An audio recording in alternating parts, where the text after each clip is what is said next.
우리가 잘 아는 사자성어 중 고진감래라는 표현이 있습니다. 고생이 지나면 즐거운 일이 온다는 뜻입니다. 고생을 하더라도 반드시 나중에는 좋은 일이 생길 것이니 고생하는 시간을 잘 견디라는 의미입니다.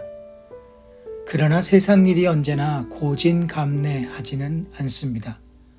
고생하고 기다린다고 즐거운 결과가 항상 주어지는 것은 아닙니다. 또는 때로는 고생하지 않았음에도 기쁜 일이 생기는 경우도 더러 있습니다. 이를 통해 우리가 알아야 하는 것은 세상 만사가 내가 노력하고 애쓰는 대로 또는 내가 기다리고 참는다고 나의 뜻이나 기대대로 되지 않는다는 사실입니다. 이 사실은 만고불변의 진리와 같습니다. 그러나 믿음 안에서는 항상 고진감래입니다.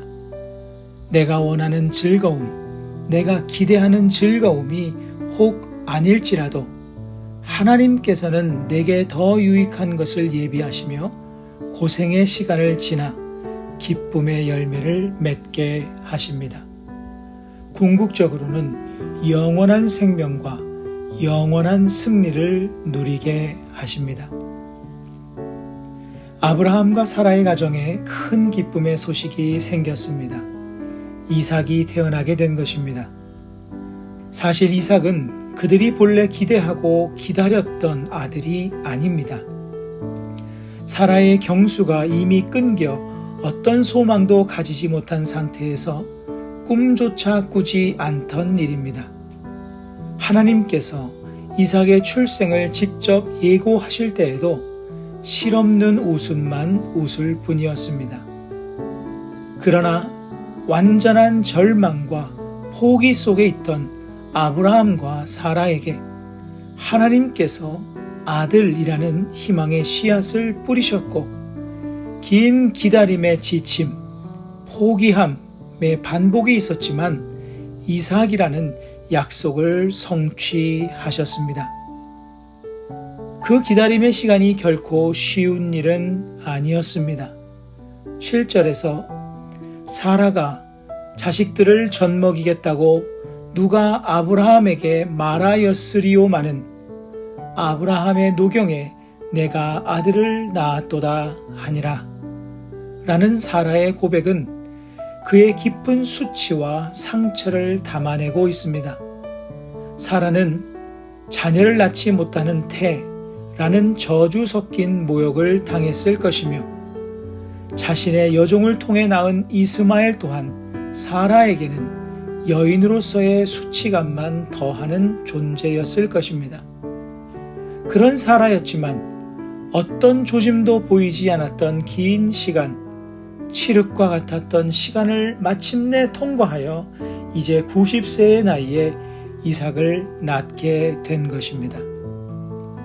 사라에게는 자신의 믿음이나 노력이나 심지어 건강이나 그 어떤 것도 자랑할 수 있는 것이 없었습니다.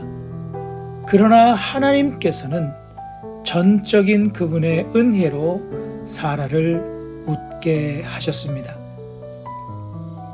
우리의 삶이 우리의 손에 달렸다고 한다면 우리는 모든 상황 속에서 웃거나 기뻐할 수 없을 것입니다.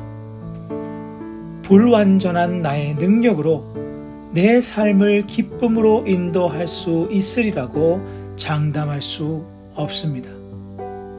그러나 우리의 삶이 하나님의 손에 달렸다고 믿는다면 우리는 모든 상황 속에서 마침내 우리에게 이삭, 즉 웃음을 주실 하나님의 은혜를 신뢰하며 믿음의 웃음을 웃을 수 있을 것입니다. 그러므로 우리를 웃게 하는 것은 믿음이지 상황이 아닙니다. 내 삶을 종국에는 이삭으로 인도하실 하나님에 대한 믿음이 있다면 어떤 삶의 상황에서든지 신뢰의 웃음을 웃을 수 있기 때문입니다. 진정 하나님을 내 삶의 주관자라고 믿는 믿음으로 오늘도 믿음의 웃음을 웃는 하루가 되십시다. 말씀을 기억하며 기도하는 시간을 갖겠습니다.